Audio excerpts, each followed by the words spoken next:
Pusk menyusiga PowerShell deb yozamiz va PowerShell deb yozilganini o'ziga kiramiz. PowerShell bo'lmasa, shu internetdan ko'chirib olsak bo'ladi. PowerShell deb yozilganiga kirishimiz kerak. PowerShell oynasi ochiladi. Endi internetga masgrave.dev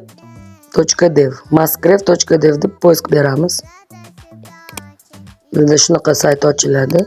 Shu yerdan shuni kopiya qilib olib, PowerShellga qo'yamiz va enter bosamiz.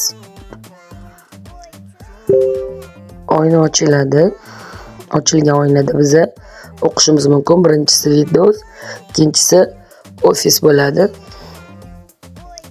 Biz ikkinchisini tanlaymiz. Microsoft Office aktivlashtirish uchun bu yerdan mana birinchisida aktivlashtir yoki o'chirib tasha yoki yangisini ko'chirib ol degan bor. Biz birinchisini tanlaymiz.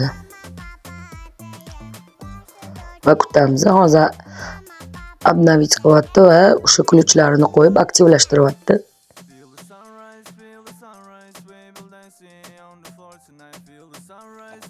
Birin-ketin aktivlashtiradi. Kutib turamiz hammasi tugaguncha.